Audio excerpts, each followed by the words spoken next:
हे जास्वंदाची फुलं आहेत सुकलेले. असे सुकलेले फुलं असे काढून टाकायचे. छान असे मस्त 2 फुलं फुलले आहेत. ते एक फुल फुललंय छान. जास्वंदाची फुलं मस्त छान आहेत. हे असं झाडातच ठेवायचं म्हणजे काय झाडाला मल्चिंग होते. हे आपण फुलांचं फर्टिलायझर बनवलेलं आहे ते झाडांना देण्यासाठी. तर आपण ह्याच्यामध्ये थोडंसं पाणी मिक्स करून हे फुलांचं फर्टिलायझर आपण हे झाडाला देऊन घेणार आहे.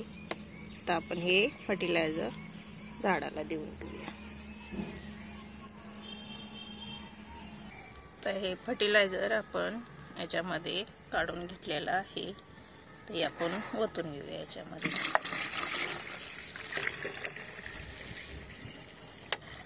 हे आपण ओतून घेतलेलं आहे फुलांपासून तयार केलेलं हे फर्टिलायझर. आता आपण हे झाडांना देऊन घेणार आहे. हे आपलं गुलाबाचं झाड आहे त्याला आपण घालून घेणार आहे. हे आपलं डाळिंबाचं झाड आहे त्याला घालून घेणार आहे. हे पपईचं झाड आहे त्याला पण दिलं आहे. आपण सगळ्या झाडांना थोडं थोडं देऊन घेतलेलं आहे. हे आपलं चिनी गुलाब आहे त्याला पण आपण हे फर्टिलायझर देऊन घेणार आहे.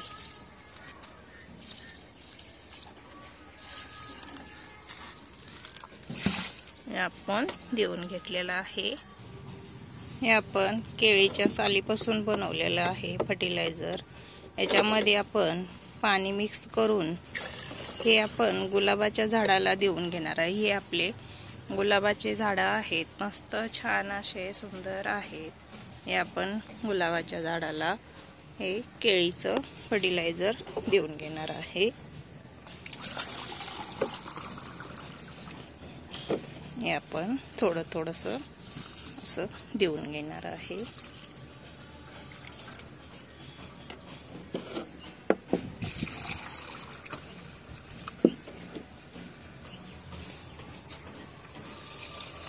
केळीचं सालपटाचं फर्टिलायझर झाडांसाठी गुलाबाच्या छान असतं.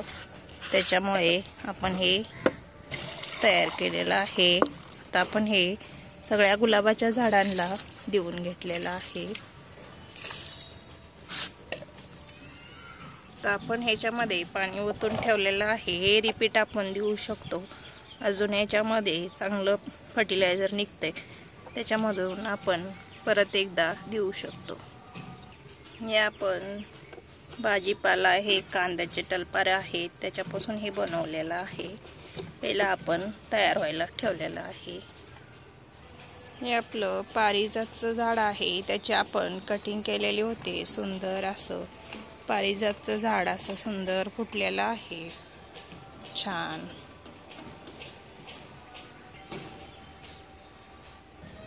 हे शेवंतीचे झाड आहेत मस्त छान असे कटिंग केल्यावर सुंदर असं फुटलेलं आहे. छान असं एक फूल आलेलं आहे शेवंतीला. एक गुलाबी कलरची शेवंती आहे. मस्त असं गुच्छा ठेवल्यावर आणि वाटतंय.